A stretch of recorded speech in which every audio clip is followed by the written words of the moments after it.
शादी हो गई सर, 2 बच्चों का माता पिता हैं हम, मेरी मिसेज और मैं। और अब मिसेज कहती है कि मुझे आपके पापा, आपकी मम्मी परेशान करते हैं, मैं इनके साथ नहीं रहना चाहती। अब बताइए मैं क्या करूं?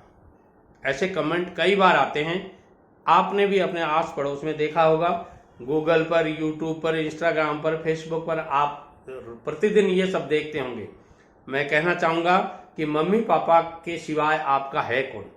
आप किसके भरोसे छोड़ के जाएंगे इनको?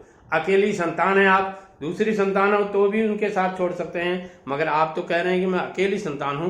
तो अकेली संतान है तो किसके भरोसे छोड़ के जाएंगे? और मम्मी पापा का इसमें दोष कहाँ है? यदि मम्मी पापा आपको अपने विचारों के अनुरूप चलाना चाहते हैं तो यही विचार आपके मम्मी पापा के पहले थे और यही विचार आज हैं, उनमें कोई चेंजेज नहीं है।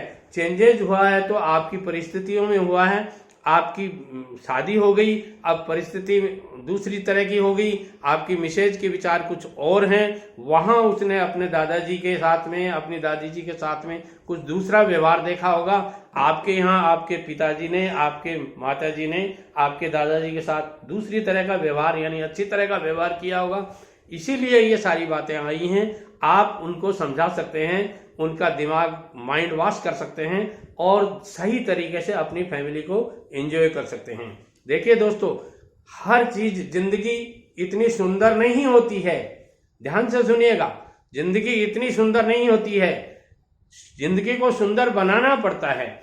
और दूसरी बात मैं ये कहना चाहूंगा, जिंदगी इतनी खराब भी नहीं होती है जितनी आप लोग मान लेते हो। आपने धारणाएं ऐसी मान ली कि श्रीमती जी ने ऐसा कह दिया तो ऐसा ही करना है। नहीं, कोई जरूरी नहीं है। श्रीमती जी की एडवाइस यदि गलत है तो आप उनको एडवाइस दे सकते हैं।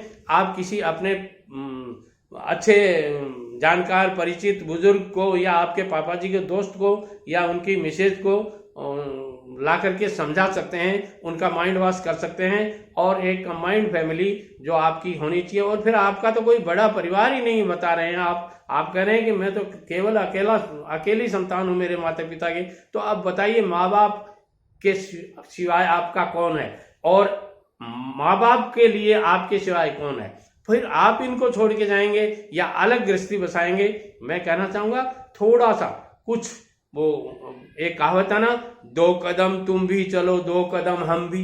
तो थोड़ा थोड़ा सामंजस्य बैठाइए और अपनी जिंदगी रूपी गाड़ी को बहुत शानदार तरीके से चलाइए, ताकि आपके माँ बाप भी खुश रहें, आप भी खुश रहें, आपकी श्रीमती जी भी खुश रहें। जब आपकी श्रीमती जी को उनके काम करने में, उनकी सेवा करने में आनंद आने लग जाएगा, उस आनंद की कोई सीमा नहीं है।